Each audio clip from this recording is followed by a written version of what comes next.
bahwa seorang anak manusia ketika meninggal dunia, suka atau tidak suka, harta benda yang dikumpulkan bertahun-tahun, termasuk anak istri dan sebagainya, semuanya ditinggalkan. Rumahnya ditinggalkan, sawahnya ditinggalkan, mobilnya ditinggalkan, semua ditinggalkan, dan dia kembali tidak membawa apa-apa, termasuk kain kafan yang membungkus badannya pun tidak ada kantongnya, artinya tidak membawa apa-apa, termasuk titel-titel dan jabatan-jabatan juga semua ditanggalkan. Sekarang kita memanggilnya Al-Mukarram atau Al-Muhtaram atau Al-Mubajjal atau Al-Muwaqqar atau yang mulia dan sebagainya. Begitu meninggal dunia disematkan titelnya yaitu Almarhum, termasuk titel-titel Profesor Doktor Kiai Haji Al-Mukarram dan sebagainya, semuanya ditinggalkan. Dia membawa titel Almarhum. Paham ibu-ibu? Ya, semuanya ditinggalkan. Anak, istri, suami, rumah, sawah, mobil, tidak ada yang dibawa sepeser pun. Dan kain kafannya pun insya Allah tidak ada kantongnya. Teka awak abang, balik awak abang, kata bahasa Jawanya seperti itu. Tetapi jabatan-jabatan titel yang dibawa oleh orang yang sudah meninggal dalam tradisi Islam itu ada level-level. Kalau yang meninggal dunia itu orang biasa seperti saya, seperti Dr. Yusuf, ya, Basuki Yusuf, ini orang biasa. Kalau mati ya dipanggilnya almarhum. Tetapi kalau yang matinya itu sahabat, titelnya radhiyallahu anhu. Kalau Kanjeng Nabi Shallallahu Alaihi Wasallam, kalau kita orang biasa dipanggilnya almarhum. Kalau yang mati itu perempuan disebutnya almarhumah. Kalau laki-laki almarhum, itu orang biasa. Tetapi kalau yang meninggal itu seorang ulama, seorang kiai, seorang waliullah min auliyaillah, maka titelnya itu adalah al-maghfur lahu untuk laki-laki, al-maghfur laha untuk perempuan. Saya belum sempat bertanya kepada Dr. Yusuf nih, beliau nih kiai atau orang biasa, Pak? Kalau kiai ya namanya jangan almarhum dong. Al-maghfur lah, sebagai tanda penghormatan atas jasa-jasa beliau. Kalau orang biasa ya almarhum. Filosofisnya dari pandangan psikolinguistik sekali lagi, bahwa sebutan orang yang meninggal dalam agama Islam itu bukan hanya menyebut pangkat dan jabatan bagi orang yang sudah mati, tetapi di dalamnya ada makna doa. Jadi kalau kita menyebut yang sudah meninggal Bapak Dharma Yusuf almarhum Bapak Dharma Yusuf, itu sekaligus kita menyebutkan titelnya almarhum.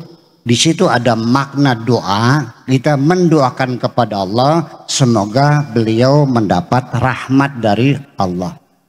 Itu. Tetapi kalau yang meninggal itu kiai, seorang waliullah, ulama besar, kita menyebutkannya al-maghfurlah.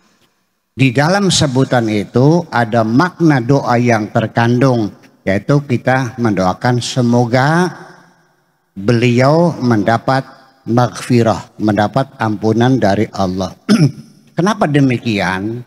Kalau orang biasa didoakan mendapat rahmat, kalau ulama solehin didoakan semoga mendapat ampunan. Apa bedanya?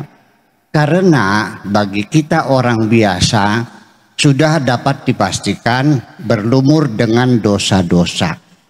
Dosa kita terlalu banyak, sehingga yang dimintakan bukan ampunan. Mungkin sulit ngampuninya saking banyaknya. Ya kakek. Jadi yang kita mintakan adalah rahmat Allah. Jadi artinya bahwa dosa-dosa yang dilakukan oleh orang biasa itu meliputi segala macam dosa. Dosa yang besar, dosa yang kecil, dosa yang kelihatan, dosa yang tidak kelihatan, dosa yang langsung, yang tidak langsung, dosa yang terasa, yang tidak terasa, dan segala macam dosa yang sangat banyak itu. Jadi akhirnya permintaannya semoga mendapat rahmat Allah. Sebagai janji Allah, kita sebagai anak cucu tetap mendoakan orang tua kita semoga mendapat rahmat Allah, dan kita tidak boleh berputus asa. Ya, nggak usah menghitung dosa yang mati sekian banyak. Dan kita juga selagi hidup tidak boleh berputus asa untuk mendapatkan rahmat Allah. Au kama qala ta'ala fi kitabihil aziz wa la taqnutu min rahmatillah. Jangan putus asa dari rahmat Allah. Innallaha yaghfiru dzunuba jami'a. Allah akan mengampuni semua dosa. Jangan putus asa. Dan kita juga yang mendoakan tidak boleh putus asa. Mari kita selalu doakan orang-orang tua kita yang sudah meninggal dunia. Amin ya rabbal alamin. Nah, tetapi kalau yang meninggal minal ulama as-salihin wal amilin, maka kita menyebutnya untuk mereka al-maghfurlah. Semoga diampuni. Kenapa? Karena kita punya dugaan bahwa mereka dosanya pasti sedikit, tidak sebanyak kita. Dan paling-paling dosa mereka dosa yang tidak disengaja, dosa karena lupa, atau dosa karena tidak tahu. Jadi kalau orang itu melakukan dosa dasarnya karena tidak tahu, Allah menjanjikan bahwa semua kesalahan-kesalahanmu yang engkau lakukan karena dasarnya itu tidak tahu, maka Allah tidak mencatatnya sebagai dosa. Dosa-dosa yang tidak tahu itu namanya akhta. Khata'un jamannya akhta. Kalau maksiatun itu dosa besar, jamannya ma'asi. Atau sayyiatun jamannya sayyiat. Kalau akhta, Allah menjamin kesalahan yang kita tidak tahu, yang kita tidak sadar. Artinya Allah menjanjikan la junah alaikum fima akhta'tum walakin ma yata'ammadat qulubukum. Allah tidak mencatat sebagai dosa atas segala akhta, kesalahan-kesalahan yang tidak disengaja dan tidak tahu, walakin ma ta'ammadat qulubukum, yang akan Allah tuntut di kemudian hari adalah kesalahan-kesalahan karena ada kesengajaan hati kamu melawan Tuhan. Itu yang tuntut.